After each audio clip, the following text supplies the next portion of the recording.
Sefer Bereshit, Parashat Bereshit, third Aliyah. And the man assigned names to all the cattle and to all the birds of the sky and to every beast of the field. But as for man, he did not find a helper corresponding to him. So Hashem God cast a deep sleep upon the man, and he slept. And he took one of his sides, and he filled in flesh in its place. Then Hashem God fashioned the side that he had taken from the man into a woman, and he brought her to the man.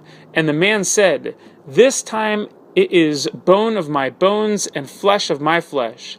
This shall be called woman, for from man was she taken.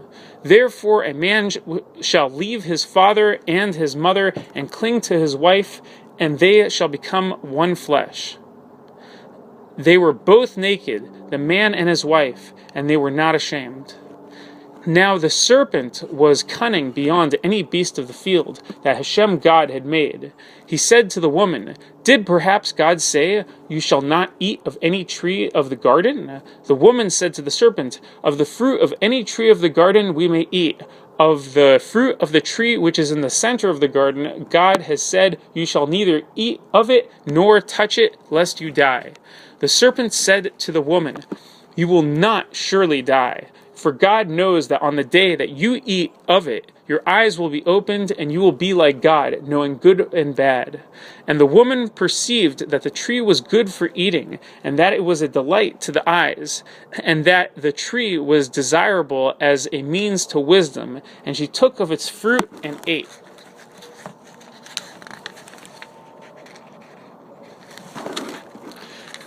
And she gave also to her husband with her, and he ate. And the eyes of both of them were opened, and they realized that they were naked. And they sewed together a fig leaf and made themselves aprons. They heard the sound of Hashem God manifesting itself in the garden toward evening. And the man and his wife hid from Hashem God among the trees of the garden. Hashem God called out to the man and said to him, "Where are you?" He said, "I heard the sound of you in the garden, and I was afraid because I am naked, so I hid." And he said, "Who told you that you are naked? Have you eaten of the tree from which I commanded you not to eat?" The man said, "The woman whom you gave to me, the woman whom you gave to be with me, she gave me of the tree, and I ate." And Hashem God said to the woman, "What is this that you have done?"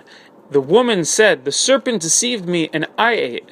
And Hashem God said to the serpent, "Because you have done this, accursed are you beyond all the cattle and beyond all the beasts of the field. Upon your belly shall you go, and dust shall you eat all the days of your life.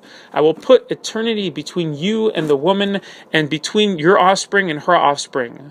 I will put enmity between you and the woman, and between your offspring and her offspring. He will pound your head, and you will bite his heel." To the woman he said, "I will greatly increase your suffering and your childbearing. In pain shall you bear children. Yet your craving shall be for your husband, and he shall rule over you." To Adam he said, "Because you listened to the voice of your wife and ate of the tree about which I commanded you, saying, 'You shall not eat of it,' accursed is the ground because of you. Through suffering shall you eat of it all the days of your life. Thorns and thistles shall it sprout for you, and you shall eat the herb of the field. By the sweat of your brow shall you eat bread until you return to the ground from which you were taken. For you are dust, and to dust shall you return." The man called his wife's name Eve, because she had become the mother of all the living. And Hashem God made for Adam and his wife garments of skin, and he clothed them.